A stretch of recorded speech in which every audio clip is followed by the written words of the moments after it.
Paano kung sabihin ko sa iyo na isang pangungusap lang, ilang salita lang na binigkas sa tamang sandali, ay pwedeng magpaalab ng agarang atraksyon sa isipan ng isang babae? Hindi dahil sa itsura mo, hindi dahil sa trabaho mo, kundi dahil ang mga sinabi mo ay tumama sa emosyon niya sa paraang hindi niya kayang balewalain. Paano kung kaya mong magsalita sa paraang mapapatingin siya, mapapangiti ng dahan-dahan at magsisimulang makita ka sa ibang paraan, nang hindi mo kailangang magpanggap o subukang kumbinsihin siya sa kahit ano? Ang 6 na pariralang ito ay hindi panloloko. Mga kasangkapan ito. Nakaugat sila sa sikolohiya, damdamin at walang kupas na dinamika ng tao. At kapag nasabi sa tamang paraan, may natatamaan itong malalim sa loob niya. Kuryosidad, hamon, intriga. Binabaligtad nito ang istorya dahil kapag naintindihan mo kung paano kumukonekta ang mga babae sa emosyon at natutunan mong magsalita sa paraang tumatama sa pinakagitna ng damdamin nila, hindi mo na kailangang habulin ang kahit sino kailanman. Ang bawat pariralang ibabahagi ko ay idinisenyo para maisip kanya kahit matagal nang tapos ang usapan.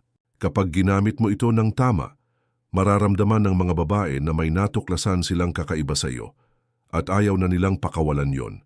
Pero bago tayo dumiretso sa mga gintong salita, gawin mo muna ang isang makapangyarihang bagay. Suportahan mo ang misyon na to. Pindutin mo ang subscribe dahil sa ginagawa mong yan, hindi mo lang ina-upgrade ang sarili mong buhay. Tumutulong ka ring gawing abot kamay ang ganitong kaalaman para sa milyon-milyong lalaking kailangang makarinig nito. Mga lalaking sawang-sawa, nang baliwalain, sawang-sawa sa pagiging kaibigan lang, at sawang-sawa nang hindi mapansin. Kapag sumusuporta ka, lumalago tayo. At kapag lumago tayo, nakakapagbago tayo ng buhay. Iyong buhay, buhay ko at buhay niya.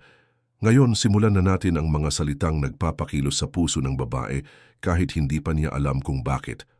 Parirala una, may kakaibang dating ka. Gusto ko yon. Karamihan sa mga lalaki, iniisip na kailangan nilang purihin ang ganda ng isang babae para makuha ang atensyon niya. Bitiw sila ng papuri gaya ng "ang ganda mo" o "ang sexy mo ngayong gabi" at umaasang may epekto yon. Pero araw-araw naririnig ng babae ang mga salitang yan. Hindi naman ibig sabihin ay ayaw nila ng papuri. Ang problema, karamihan sa mga ito ay walang lalim, puro ibabaw at halatang scripted. Hindi sila nagiging espesyal dahil hindi sila tumatama sa totoong damdamin. Walang spark. Pero kapag sinabi mo ang isang linyang ito, may kakaibang dating, gusto ko yon, biglang bumabagal ang mundo. Nagiging makapangyarihan ang linyang ito dahil tumatama ito sa bahagi ng pagkatao niya na naghahangad ng tunay na pagkilala, hindi lang ng pansin. Ang pagkilalang ganito ay banayad, misteryoso at hindi inaasahan. At pinipilit nito ang isipan niyang gumawa ng isang makapangyarihang bagay. Mag-isip. Magtataka siya kung ano ang nakita mo, ano ang naramdaman mo, ano ang napansin mo. Bubukas ito ng isang loop sa isip niya na hindi basta-bastang magsasara. Sisilip siya sa mga kilos at presensya niya, iniisip, ano kaya yung nakita niya sa akin na kakaiba? Yung paraan ba ng pagkukwento ko, tawa ko, kumpiyansa ko, o yung kaunting kabado ko? At habang ginagawa niya ito, nagsisimula siyang konektado sa sinabi mo. Hindi lang sa isip kundi sa damdamin. Ganyan ang kapangyarihan ng papuring may puwang para sa kuryosidad. Hindi mo sinasabi lahat. Sapat lang ang binibigay mo para magsindi ng spark. At yung misteryo na yan ay lumilikha ng tensyon. At ang tensyon kapag tama ang pagkakagawa ay purong magnetismo. Ngayon, himayin pa natin. Ano ba talaga ang ibig sabihin ng linyang ito? Paano ito gamitin nang hindi tunog corny? Hindi mo ito ginagamit kung kailan lang. Ginagamit mo ito sa sandaling totoo ang koneksyon kapag may binuksan siyang seryosong bagay. Maaring nagbahagi siya ng alaala sa pagkabata o naging animated siya habang ikinukwento ang passion project niya o nagbitaw siya ng kakaiba pero matalinong joke na karamihan ay hindi mapapansin. Doon ka titigil sandali. Hayaang huminga ang sandali. Tumingin ka sa kanya hindi sa creepy na paraan kundi sa matahimik at matatag na enerhiya at sabihin mo ito ng dahan-dahan parang may natuklasan kang mahalaga. May kakaibang dating ka. Gusto ko yon. Ang susi, tono mo. Sabihin mo ito parang may bago kang na-realize. Kung minadali mo o in-over-explain, mawawala ang dating. Ang lakas ng linyang ito ay nasa pagiging understated niya. Hindi mo siya sinusubukang bilibin, pinagmamasdan mo siya. At yun ang bihira dahil ito ang hindi sinasabi ng karamihan. Maraming babayang nakakaramdam ng pagiging invisible sa emosyonal na aspeto. O napapansin sila dahil sa itsura. Pero gaano kadalas silang napapansin sa pag-iisip nila, sa tawa nila, o sa kung paano sila kumikislap kapag may kinukwento silang mahalaga sa kanila. Doon tumatama ang linyang ito. Lumalagpas ito sa pisikal. Parang sinasabi mo, may nakikita ako sa iyo na hindi napapansin ng iba. Pinagmamasdan kita. Namumukod tangi ka. At ang pinakamagandang bahagi, hindi lang niya mararamdamang pinapahalagahan siya, gugustuhin niyang ibahagi pa ang mas malalim na bahagi ng sarili niya. Magbubukas siya, magkukwento pa siya, magtatanggal siya ng maskara, dahil sa wakas, pakiramdam niya ay nasa harap siya ng taong nakakakita sa totoo niyang pagkatao. Hindi lang sa panlabas.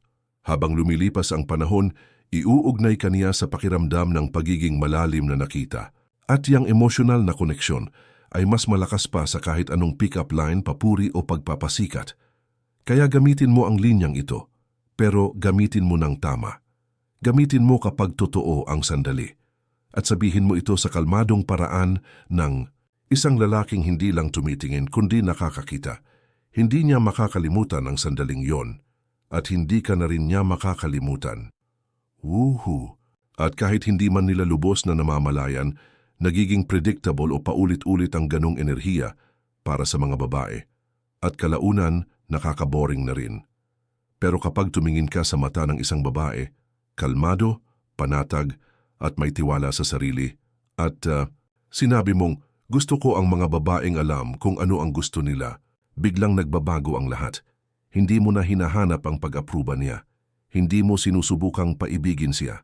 Nagsasaad ka ng panlasa ng pamantayan at sa simpleng paglipat ng frame, nagiging mula sa sapat ba ako para sa kanya, tungo sa siya ba ang hinahanap ko? Maliit na pagbabago pero may malalim na epekto. Dahil ngayon siya na ang nagsisimulang magtanong sa sarili, mukha ba akong kumpiyansa sa paningin niya? Halata bang alam ko ang gusto ko? Pumapasa ba ako sa pamantayan niya? Ang ganitong internal questioning ang mismong nagtatayo ng mas malalim na attraction. Hindi ka lang nagmumukhang mapili, kundi pinapalakas mo rin ang mensaheng bihirang marinig ng mga babae. Hindi ako basta para sa kahit sino. Ngayon ito ang sikolohiya kung bakit tumatama ito ng malakas. Ang mga babae sa malalim na antas ay humahanga sa mga lalaking may linaw. Linaw sa isip, linaw sa layunin, at linaw sa pinapahalagahan. Kaya kapag sinabi mong, gusto ko ang mga babaeng alam ang gusto nila, ipinapakita mo na ang hinahangaan mo ay kalinawan sa iba. At dahil dito, mas naipapakita mo rin ang linaw mo sa sarili mo. At yon ang nagpapalalim sa'yo. Nagiging matatag, maaasahan, bihira, at lubos na kaakit-akit. Pero tandaan, mahalaga ang timing ng paggamit sa pariralang ito. Pinakamabisa ito kapag nagpapakita siya ng kahit anong desisyon o leadership. Maaring matapang siyang umorder sa restaurant, diretso siyang nagbahagi ng opinyon, o sinabi niya kung ano ang gusto niya sa buhay. Doon mo ibabagsak ang linyang to.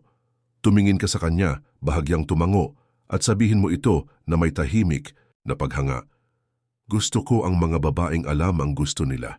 Tapos tumahimik ka. Hayaan mong lumutang yung salita. Huwag mong dagdagan ng kahit anong malambot o paumanhin.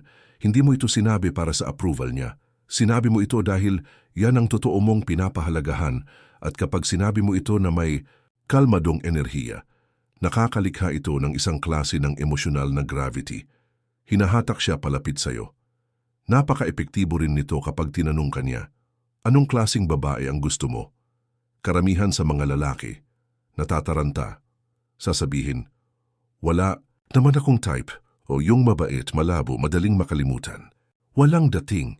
Pero kung kalmado mong isasagot, gusto ko ang mga babaeng alam kung ano ang gusto nila, dalawa agad ang naipaparating mo. Nagpapakita ka ng lakas at nagsisindi ka ng hamon. Ngayon, siya na ang mag-uumpisang sukatin ang sarili Niyabatay sa pamantayang ikaw mismo ang nagsabi. Pero ito ang susi. Kapag sinabi mo ito, maging totoo ka rito. Kung siya ay laging pabago-bago ng isip, walang tiwala sa sarili o hindi seryoso, huwag mo siyang habulin. Dahil kapag hinabol mo ang taong hindi tugma sa standard na sinabi mo, nawawala ng bigat ang mga salita mo. Pero kung nananatili kang panatag, kalmado at konsistente, mararamdaman niya ang kaibahan. Makikita niya na hindi ka lang nagsasalita, isinasabuhay mo ang standard na yon at doon na nagsisimulang mangyari ang magic. Sisimulan niyang mag-invest ng higit pa sa usapan. Yumuyuko siya ng bahagya pasulong, nagbubukas siya ng loob, nagsisimula siyang gustong makita bilang isang babae na alam ang gusto niya. At hindi iyon panlilin lang, kundi magnetismo. Isa, itong malusog na dinamika kung saan parehong tumataas ang enerhiya ng bawat isa. Hindi naglalaro ng mga laro. Kaya tandaan, huwag magsalita para lang magpahanga. Magsalita para ipahayag ang iyong mga pinapahalagahan. Isang simpleng parirala lang, gusto ko ang mga babaeng alam ang gusto nila. Mababago nito ang takbo ng usapan mula sa iyo, ang palaging naghahabol sa kanya. Maging siya ang nag-iisip kung paano panatilihin ang iyong interes, parirala bilang 3. Iyan ang pinakagusto ko sa iyo. Maaaring simple lang itong parirala, pero sobrang lakas ng epekto kapag ginamit ng tama. Isa itong parirala na nagbabago sa iyo mula sa isang pangkaraniwang papuri patungo sa isang lalaki na tunay na nakikita siya. Para sa karamihan ng mga babae, ang ganitong karanasan ay bihira, emosyonal na bihira at hindi malilimutan. Alam mo, karamihan ng mga papuri na natatanggap ng mga babae ay nakatuon sa halata, ang hitsura nila, ang estilo o kaya ang ngiti. At, masarap pakinggan ang mga papuring iyon sa sandaling iyon, pero hindi ito tumatagal. Hindi ito lumilikha ng emosyonal na lalim. Hindi ito nagiiwan ng bakas. Bakit? Kasi bawat lalaki napapansin ang nasa ibabaw lang. Hindi kailangan ng galing, insight o emotional na koneksyon para sabihing maganda ka. Pero kailangan ng presensya at kamalayan para sabihing yung passion na meron ka kapag pinag-uusapan mo ang mga layunin mo. Iyan ang pinakagusto ko sa iyo. Iyan ang pagkakaiba ng pagiging nakakalimutan at pagiging hindi malilimutan. Epektibo ang pariralang ito dahil hindi lang ito papuri, kundi isang salamin. Ipinapakita mo ang isang tunay na bagay tungkol sa kanya na hindi napapansin ng iba. Kapag sinabi mo ito, hindi ka nagpapa-impress. Kinilala mo ang isang tiyak na bagay na nagpaparamdam sa kanya na nauunawaan mo siya. Kapag naramdaman ng isang babae na nauunawaan siya ng isang lalaki, nagsisimula siyang magbukas ng ganunang loob sa kanya na hindi niya nagagawa sa iba. Tara, sumisid tayo ng mas malalim. Isipin mo na pinag-uusapan niya ang tungkol sa kanyang karera. Hindi lang ang titulo kundi ang dahilan sa likod nito. Siguro nagiging masigla siya kapag pinag-uusapan niya ang pagtulong sa iba. O baka naman may tahimik na tindi sa kanyang tinig kapag inilalarawan niya ang kanyang ambisyon. Siguro naging mahina siya sandali at nakita mo ang lakas sa likod nito. Iyan ang iyong sandali. Tumingin ka sa kanya hindi ng sobra ang hype, kundi may kalmadong pagpapahalaga at sasabihin mo, iyan ang pinakagusto ko sa iyo. Yung paraan ng pag-aalaga mo ng buong puso, totoo yon, bihira yon. Ngayon huminto ka muna, huwag agad sumunod. Hayaan mo munang maramdaman niya ang sinabi mo. Ang katahimikan pagkatapos ng mga salita mo ay makapangyarihan. Binibigyan nito siya ng espasyo para damhin ang iyong sinabi. Ito ang ginawa mo sa sandaling iyon. Kinilala mo ang isang makahulugang bagay. Pinaramdam mo sa kanya na siya ay emosyonal na nakikita. Nilikha mo ang isang alaala na kayo lang ang magkasama. Ang isang pangungusap na yon ay nagiging fingerprint sa kanyang isipan. Hindi niya ito malilimutan. Hindi dahil ito ay makata, kundi dahil ito ay tumama sa isang bahagi niya na bihira maabot ng karamihan ng mga lalaki. Lumalakas ang kapangyarihan ng pariralang ito kapag hindi mo ito ginagamit ng sobra-sobra. Hindi mo ito sinasabi sa bawat babae. Hindi mo ito sinasabi ng maaga. Sinasabi mo ito kapag totoo ang sandali, kapag ipinapakita niya sa iyo kung sino talaga siya. At sinasabi mo ito ng may tono na matatag at grounded. dahil hindi lang salita ang mahalaga, kundi ang presensya mo sa likod ng mga ito. Sabihin natin na tinutulungan niya ang isang tao ng tahimik, hindi para magpansin, kundi dahil iyan ang kanyang pagkatao. O baka ipinapakita niya sa iyo kung gaano siya kadeterminado nang hindi nagmamayabang. Baka nagbabahagi siya ng isang emosyonal na bagay at nakita mo ang tapang sa likod ng kanyang mga salita. Doon ka magbagal, ibaba ng bahagya ang boses mo at sasabihin mo, iyan talaga. Iyan ang pinakagusto ko sa iyo. Ang susunod na mangyayari ay hindi lang emosyonal, ito ay magnetic. Mararamdaman niya ang paghila papalapit sa iyo, hindi dahil binigyan mo siya ng atensyon, kundi dahil binigyan mo siya ng pagkilala na tumutugon sa isang bagay na halos lahat ng babae ay labis na hinahangad, ang maging pinahahalagahan para sa kanyang pagkatao, hindi lang sa kanyang anyo. Kung gusto mong malaman kung ano ang nagpapalabas ng isang lalaki sa iba, kung ano ang nagpapaisip sa isang babae sa kanya, araw pagkatapos ng araw, iyan iyon. Pinaramdaman niya na siya ay emosyonal na mahalaga. Karamihan sa mga lalaki ay hindi umaabot doon, pero ikaw ay aabot. Ang pinakamagandang bahagi ay kapag sinabi mo, iyan ang pinakagusto ko sa iyo. Hindi ka lang nagbubukas ng papuri.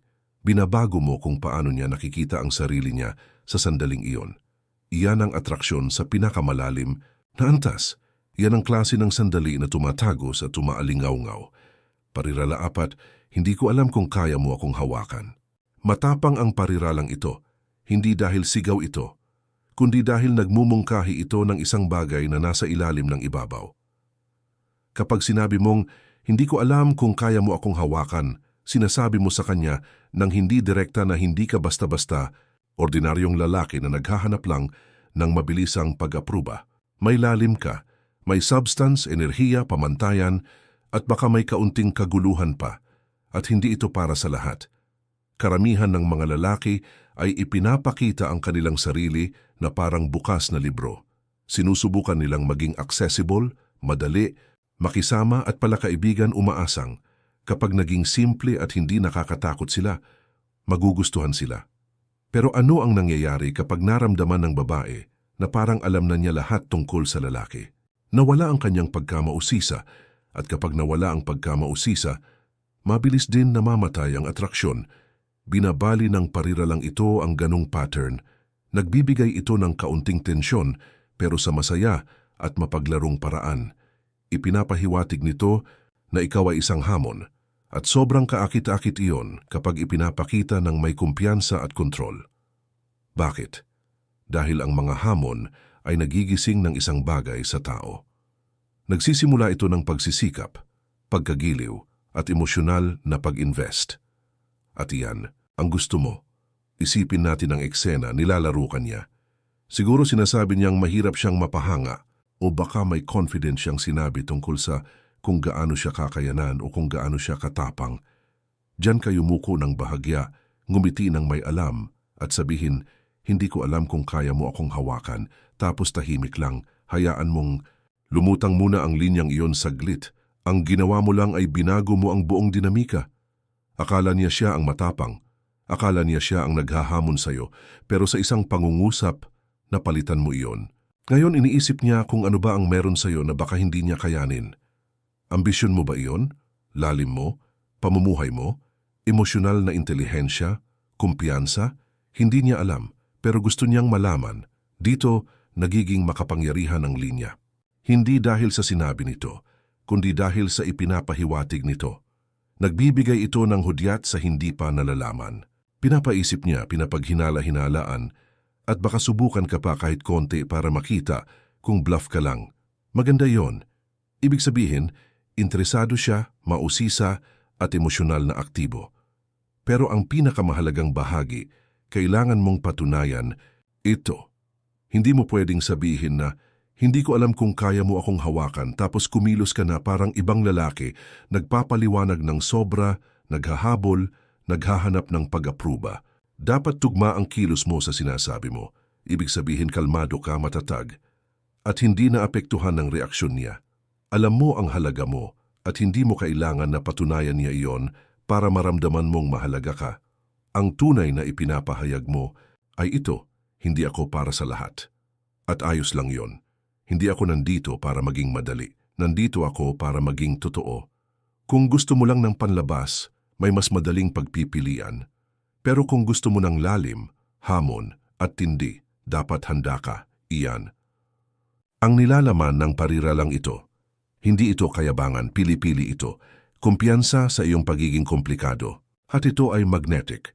Kung handa siya, kung interesado siyang sumilip at tuklasin ang ibig mong sabihin, doon nagbabago ang dinamika pabor sa'yo. Kasi ngayon siya ang nag-i-invest, siya ang naghahabol sa pakiramdam, siya ang pumapasok sa mundo mo, hindi ikaw sa kanya. Kaya huwag mo lang basta sabihin ito ng pabaya. Gamitin mo ito kapag tama ang timing. Sabihin mo ito nang may kalmadong katiyakan. Hayaan mong dalhin ng mga mata mo ang bigat ng sinasabi mo.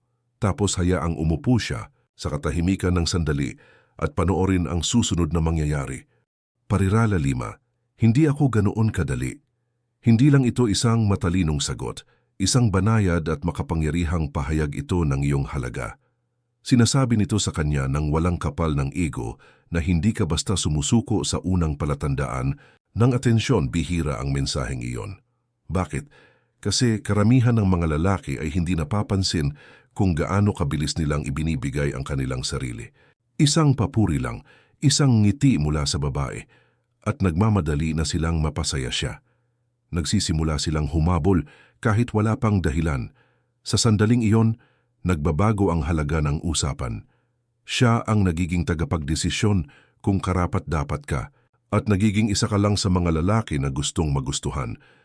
Pero kapag kalmadong sinabi mo, hindi ako ganoon kadali, nagbabago ang lahat. Bigla kang hindi na nagre-react, hindi ka nadadala ng kanyang charm o mga laro. Kalmado ka, sentro, at hindi natitinag. Hindi dahil ayaw mo siya, kundi dahil alam mo ang halaga mo. Hindi mo ito basta binibigay dahil may nagpapakita ng interes. Ang kalmadong pagtutol na iyon ay labis na kakitakit. Ang ganda ng pariralang ito ay magaan ito sa ibabaw, pero sa ilalim ay may dalang enerhiya ng disiplina at pagpili. Sinasabi mo, hindi ko basta binibigay ang atensyon, oras o pag-apruba ko. Kailangang paghirapan at nakakabighani ang ideyang iyon sa tamang klase ng babae.